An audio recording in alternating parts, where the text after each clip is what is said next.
आजकल डेंगू की तरह चिकनगुनिया का केसेस भी इंडिया में बहुत ज़्यादा हो रहा है।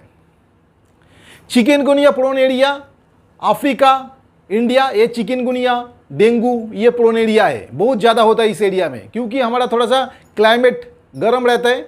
जैसे बरसात की मौसम शुरू होता है, क्लाइमेट थोड़ा ठंडा थोड़ा गर्म, फिर गर्म शुरू हो जाता है, उसमें ही अपना जो मच्छर है वो स्प्रेड करना शुरू हो जाता है, और इसमें ही जितना मच्छर बाइट से होने वाला बीमारी वो शुरू हो जाता है। इसी में एक बीमारी है चिकनगुनिया। नमस्कार, पेन रवि चैनल के और एक नया वीडियो में आप सबका स्वागत है। आज के इस वीडियो में डिस्कस करेंगे चिकनगुनिया फीवर के बारे में। ये क्यों होता है, इसका सिम्टम क्या है और इसको कैसे प्रिवेंशन और कंट्रोल कर सकते हैं। और चिकनगुनिया और डेंगू का जो सिम्टम्स है दोनों एक ही है, लेकिन हम कैसे डिफरेंशिएट करेंगे दोनों में, कैसे समझेंगे कि ये चिकनगुनिया है या ये डेंगू है। तो चलिए वीडियो शुरू करते हैं। अगर आप चैनल में नए हैं तो चैनल को सब्सक्राइब करके बेल आइकन दबा दीजिए, जैसे मैं नया नया वीडियो अपलोड करूंगा वैसे ही आपके पास पहुंचेंगे। तो चिकनगुनिया एक वायरस ट्रांसमिटेड डिजीज़ है, वायरल डिजीज़ है, वायरस के वजह से होता है। तो इसका जो वायरस है उसी का नाम है चिकनगुनिया। तो चिकनगुनिया एक वायरस ट्रांसमिटेड डिजीज़ है और वो वायरस का नाम ही है चिकनगुनिया, ठीक है। तो इसका वेक्टर क्या है, चिकनगुनिया मच्छर बाइट के वजह से होता है। इसका जो वेक्टर है वो एडिस मच्छर है, फीमेल एडिस एजिप्टी और एडिस एल्बोपिक्टस, दो मच्छर इसके लिए रिस्पॉन्सिबल है। एक है फीमेल एडिस एजिप्टी, दूसरा एडिस एल्बोपिक्टस। लेकिन हम डेंगू में क्या देखे थे, डेंगू में एडिस एजिप्टी रिस्पॉन्सिबल था, लेकिन चिकनगुनिया में ये जो वेक्टर्स है जो ये ट्रांसमिट करता है, क्योंकि ये जो चिकनगुनिया होता है ये ट्रांसमिटेड डिजीज एक इन्फेक्टेड पर्सन टू एक हेल्दी पर्सन में ट्रांसफ़र होता है। जैसे एक इन्फेक्टेड पर्सन को चिकनगुनिया जो एडिस मच्छर है, एडिस एजिप्टी और एडिस एल्बोपिक्टस, वो काटता है, उसके अंदर इन्फेक्शन आ जाता है। वो जो जब हेल्दी पर्सन को काटता है तो ये डिजीज़ चिकनगुनिया ट्रांसमिटेड होता है। ये सिलेबा बा टार्चिंग से नहीं जाता है, ये जब काटता है तभी होता है।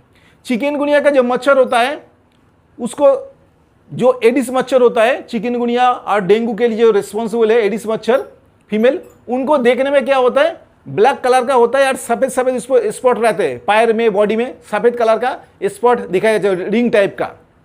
तो वो मच्छर देख के आपको पता चलेगा कि एडिस मच्छर है।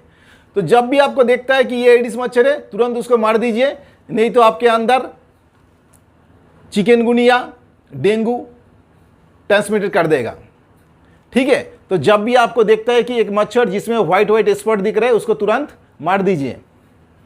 तो इसका जो वेक्टर ट्रांसमिटेड करते हैं एक फीमेल एडिस एजिप्टी और एडिस एल्बोपिक्टस। इसका जो इंक्यूबेशन पीरियड, जैसे मच्छर काटा कितना दिन के बाद इसका सिम्टम देखने को मिलता है, 3 से 7 दिन के अंदर सिम्टम देखने के लिए मिलता है। जैसे मच्छर काटा 3 से 7 दिन के अंदर आपका बॉडी में जो इन्फेक्शन है वो मल्टीप्लिकेशन हो जाएगा, धीरे धीरे उस वायरस का, चिकनगुनिया वायरस का मल्टीप्लिकेशन होता रहेगा बॉडी में, और आपका बॉडी के अंदर सिम्टम देखना शुरू हो जाएगा। क्या क्या सिम्टम देखते हैं, हाई फीवर, हाई फीवर होता है। ऐसे ही वायरल इन्फेक्शन में 102 तक टेम्परेचर रहता है, लेकिन चिकनगुनिया डेंगू इसमें क्या है 103 104 तक बुखार आ जाता है। तो हाई फीवर रहेगा आपका। उसके साथ साथ आपका रैसेस, बॉडी में लाल लाल रैसेस आना शुरू हो जाएगा, रेड रैसेस आपका बॉडी में आना शुरू हो जाएगा। उसके बाद हेडेक, जैसे ही आपका चिकनगुनिया का वायरस एंट्री करेगा उसके साथ साथ आपका हेडेक भी शुरू हो जाएगा, सिर दर्द शुरू हो जाएगा। मसल एंड जॉइंट पेन, आपका बॉडी में दर्द होगा, और जॉइंट में जितना गांठ है गांठ में आपका जॉइंट होगा, छोटे छोटे जॉइंट में, रिस्ट जॉइंट, हाथ जॉइंट, पैर में, ये नी जॉइंट, एंकल जॉइंट, इसमें दर्द होना शुरू हो जाएगा। नोजिया और वोमिटिंग, उल्टी होने का सेंसेशन, उसको नोजिया बोलता है, और वोमिटिंग, नोजिया और वोमिटिंग दोनों शुरू हो जाएगा आपका। किसी किसी का पेट में एब्डोमेन पेन भी शुरू हो जाता है, स्टमक एक हो जाता है। उसके बाद स्वॉलो ग्लैंड, ग्लैंड के अंदर आपका स्वेलिंग होना शुरू हो जाएगा, पानी जमना शुरू हो जाएगा, ग्लैंड में स्वेलिंग आ जाएगा, दर्द होगा ग्लैंड में। और पेन इन आई बॉल, आपका आँख के चारों तरफ यहाँ पे दर्द होना शुरू हो जाएगा, आई में दर्द होना शुरू हो जाएगा। तो ये आपका चिकनगुनिया के सिम्टम है। तो चिकनगुनिया अगर होता है आपका बॉडी में तो आपका हाई फीवर होगा, नॉर्मल वायरल फीवर में सर्दी जुकाम रहता है। और यह जो वायरल फीवर है चिकनगुनिया का, इसका कोई मेडिसिन नहीं है, कोई स्पेसिफिक मेडिसिन नहीं है। इसका जो सिम्टम है इसके ऊपर बेस करके आपका ट्रीटमेंट दिया जाता है। इसका कोई आपका वैक्सीन भी नहीं निकला हुआ है। तो इसका जो सिम्टम होगा, जैसे हेडेक या हाई फीवर होता है तो पैरासीटामोल दिया जाता है, हेडेक, उल्टी, जैसे जैसे इनका सिम्टम देखते हैं उसी हिसाब से आपका दिया जाता है ट्रीटमेंट। इसका मोस्टली 7 से 10 दिन के अंदर धीरे धीरे ये ठीक हो जाता है। तो ये सिम्टम के बाद अभी जानते हैं इसका प्रिवेंशन कैसे करें। और इसको डायग्नोसिस करने के लिए RT-PCR टेस्ट करते हैं, ब्लड टेस्ट, उससे पता चल जाता है कि ये वायरस जो है चिकनगुनिया है।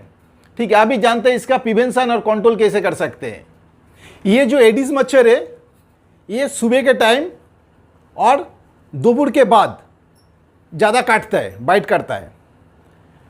तो इसको प्रिवेंशन के लिए हमें क्या करना चाहिए, ये मच्छर काटने से हमें रोकना चाहिए। तो मेन हमारा काम होगा मच्छर को मारना या मच्छर को काटने से बचना, ये दो ही काम करना है। तो क्या करना है हमें प्रिवेंशन के तौर पे, रिमूव स्टैंडिंग वाटर, क्योंकि ये स्वच्छ पानी में, साफ सुथरा पानी में पैदा होता है, डिम पड़ता है। तो क्या करना है, आपका जो कूलर्स वगैरह है जिसमें पानी है उसको ड्रेन करना है, उसको ड्राई करके रखना है। छोटे टब जो बारिश के पानी उसमें आता है या पानी डालते हो तो उसमें उसका फेंकना पड़ेगा, या टायर या चाय का भार या नारियल का पानी पिया उसको फेंका, उसके अंदर पानी आ गया, उसमें पैदा होगा। तो ये जो छोटे छोटे पानी का स्रोत है, जो स्वच्छ पानी है, तो इसको आपको फेंकना पड़ेगा, उसको जमने के लिए नहीं देना है। अगर उसमें जमने देंगे तो एडिस मच्छर पैदा होगा, तो पानी जमने नहीं देना है। Number 2, use mosquito repellent, mosquito repellent इस्तेमाल करना चाहिए।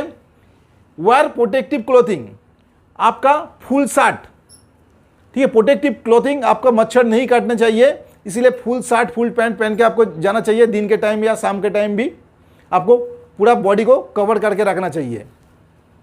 Number 4, install mosquito net. आप जब भी सोते हैं, चाहे दिन के टाइम हो रात को टाइम हो, आपको मॉस्किटो नेट अप्लाई करिए।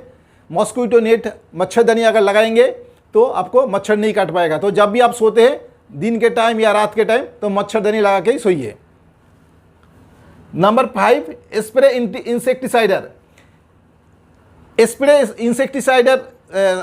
स्प्रे करके आप मच्छर को मार सकते हो या भगा सकते हो। तो स्प्रे करना है, रूटीन में इसको स्प्रे करना चाहिए इंसेक्टिसाइड्स का।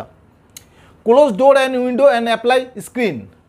जब भी घर के अंदर आते हैं, घर में जो दरवाज़ा या खिड़की वो बंद करके रखना चाहिए, या उसका ताड़ा जाली लगा के रखिए, जैसे मच्छर नहीं घुसना चाहिए, स्क्रीन करके रखिए। तो जब दरवाज़ा या जालना बंद करके रखिए, और उसके साथ साथ खिड़की में आप ताड़ जाली लगा के रखिए कि मच्छर एंट्री ना कर पाए। Number 7, spill kerosene oil.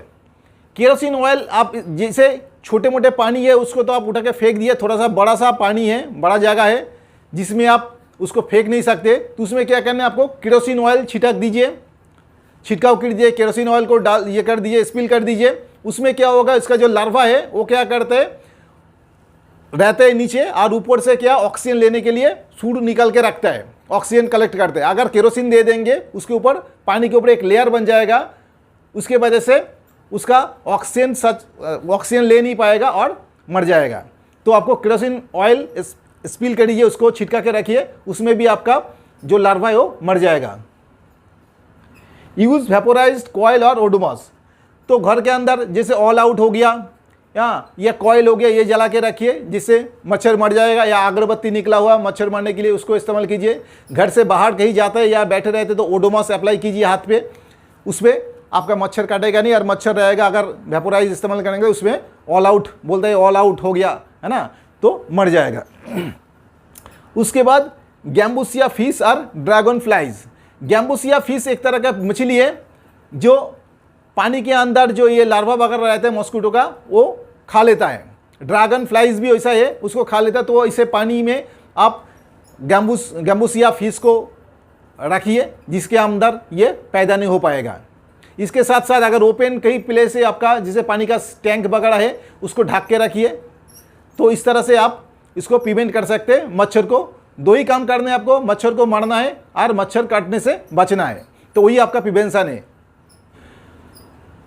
आप भी जानते हैं चिकनगुनिया का प्राइमरी ट्रीटमेंट क्या है। इसमें क्या बॉडी डिहाइड्रेट हो जाता है, इसलिए प्लेंटी ऑफ फ्लूइड लेना चाहिए। आपको फ्लूइड लेना चाहिए, कोकोनट वाटर लीजिए, मौसमी जूस लीजिए, नींबू पानी लीजिए। तो जितना हो सके आप वाटर इंटेक कीजिए, फ्लूइड इंटेक कीजिए। इसके साथ साथ अगर बुखार आता है तो नॉर्मल टैबलेट PCM इस्तेमाल करते हैं। तो ये आप हॉस्पिटल में जितना जल्दी होगा हॉस्पिटल में जाइए, वहाँ पे आपका जो सिम्टम दिख रहा है उसके वाइज आपको मेडिसिन दिया जाएगा। अगर बॉडी ज़्यादा ही आपका डिहाइड्रेट हो गया तो आपको IV फ्लूइड चला जाएगा। आपको BP मॉनिटरिंग करना बहुत ज़रूरी है, क्योंकि BP भी फॉल होता है, BP भी कम हो जाता है, बॉडी डिहाइड्रेट हो जाता है। हाँ, और जॉइंट में पेन होता है तो उसी हिसाब से आपको पेन किलर दिया जाएगा। ठीक है, तो यही है इसका प्राइमरी ट्रीटमेंट। तो घर में रहते हुए आप जितना हो सके आप फ्लूइड लीजिए, फ्लूइड इंटेक कीजिए, कोकोनट वाटर लीजिए, साइट्रस फूड लीजिए। ठीक है, मौसमी जूस, नींबू जूस ये लीजिए। इससे आपका डिहाइड्रेशन आपका कम हो जाएगा, हाइड्रेट हो जाएगा बॉडी, और जितना दर्द वगैरह है उसमें कम हो जाएगा। और नॉर्मल बुखार के लिए आप, क्योंकि बुखार इसका 104, 103, 4 तक पहुंच जाता है, तो पैरासीटामोल टैबलेट लीजिए। आप जितना जल्दी होगा आप हॉस्पिटल की तरफ जाइए। उसमें आपका ब्लड टेस्ट RT-PCR करके देख लेगा कि आपका चिकनगुनिया है या नॉर्मल बुखार है।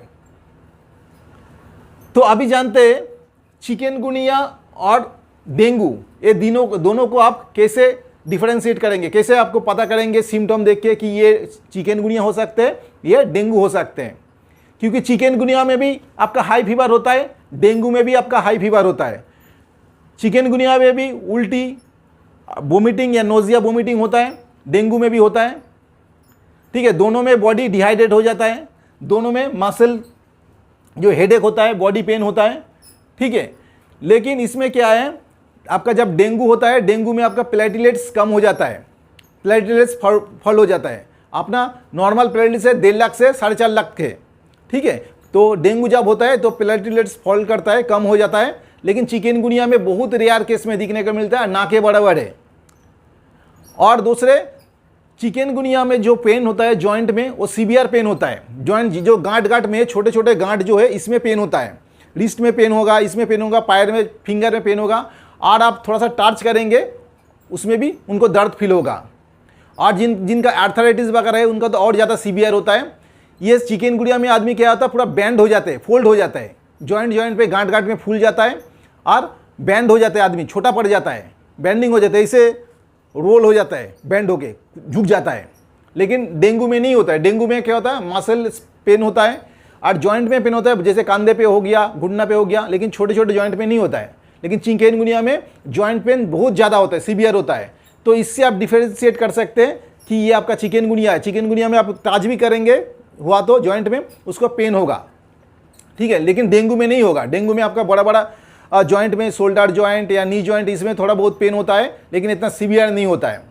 और डेंगू में प्लेटलेट्स फॉल होता ही है, लेकिन चिकनगुनिया में नहीं होता है। तो इस देख के आप प्राइमरी सिम्टम देख के आप पता कर सकते हैं कि चिकनगुनिया या डेंगू है। दोनों का सिम्टम इसलिए एक जैसा है क्योंकि दोनों का जो मच्छर है, इनका दोनों का female Aedes aegypti, female Aedes aegypti chikungunya के भी रिस्पॉन्सिबल है और डेंगू के लिए भी है। चिकनगुनिया के और एक है एडिस एल्बोपिक्टस, इसीलिए इनका जो सिम्टम है करीबन सेम होता है, एक ही जैसा लगता है। लेकिन डेंगू के लिए डेंगू वायरस रिस्पॉन्सिबल है और चिकनगुनिया के लिए चिकनगुनिया वायरस रिस्पॉन्सिबल है। तो दोनों में ही मच्छर से होता है। मच्छर जब इन्फेक्टेड पर्सन को काट के दूसरे हेल्दी पर्सन को काटता है तब वो ट्रांसमिटेड हो जाता है एक दूसरे से। आशा करता हूँ इस वीडियो से अच्छा जानकारी मिली होगी। वीडियो पसंद आए तो लाइक, कमेंट और शेयर जरूर करें। और अगर आप चैनल में नए हैं तो चैनल सब्सक्राइब करके बेल आइकन दबाना ना भूलें। इसी के साथ आज वीडियो समाप्त कर रहा हूँ। नमस्कार, जय हिंद, जय भारत।